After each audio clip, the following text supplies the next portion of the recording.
સૌને મારા નમસ્કાર। આજનો મારો વિષય છે ડૉક્ટર બાબા સાહેબ આંબેડકર। તમે સૌ શાંતિથી સાંભળો એવી મારી નમ્ર વિનંતી। આપણા ભારતનું બંધારણ માત્ર કાયદા અને એક નિયમોનું દસ્તાવેજ નથી, તે તો આપણા ભારત દેશની પ્રજાને આપે છે સમાનતા, સ્વતંત્રતા અને ન્યાયના મૂળભૂત અધિકારો। Doctor B.R. આંબેડકર સંવિધાન સભાના દરેક સભ્યોએ એક એવા દસ્તાવેજની રચના કરી છે જેમાં ભારતના દરેક નાગરિકોને એક સમાન માનવ હક્કો આપવામાં આવે છે, ભલે તે ધર્મ, જાતિ, ભાષા કે ભિન્ન પ્રદેશનો હોય। આજે આપણે એવા જ ભારતના બંધારણના ઘડવૈયા એવા ડૉક્ટર બાબા સાહેબ આંબેડકર વિશે સાંભળીશું। જ્યાં અંધકાર હતો ત્યાં દીવો પ્રગટાવ્યો, દલિતોના હક્કો માટે લડ્યા રહ્યા, કલમથી લખ્યું બંધારણ, એવા મહાન પુરુષ બાબા સાહેબ બન્યા।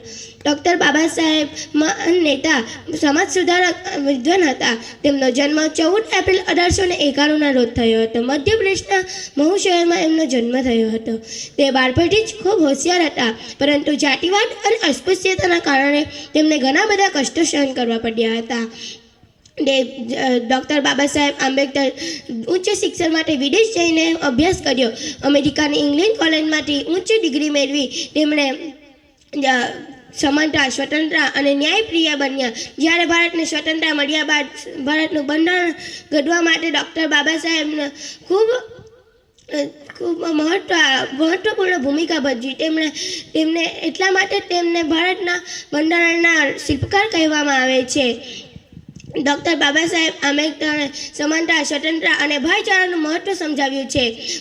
ડૉક્ટર બાબા સાહેબ આંબેડકર દલિતો, પીડિત વર્ગોના અધિકારો માટે સંઘર્ષ કર્યું। તે આપણા ભારતના પ્રથમ કાયદા મંત્રી પણ હતા।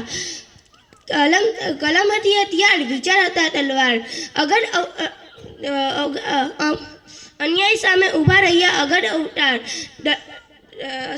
સમાન હક્કોનો નાદ કર્યો દેશભરમાં। ડૉક્ટર બાબા સાહેબનો મહિમા ગુજે સંસારભરમાં। તેમનું અવસાન 6 ડિસેમ્બર 1956ના રોજ થયું હતું। તેમને જીવન આપણને સંઘર્ષ કરવા, ન્યાય અને સત્યના માર્ગે પર ચાલવાની પ્રેરણા આપે છે। અસ્તુ, જય હિન્દ, જય ભારત।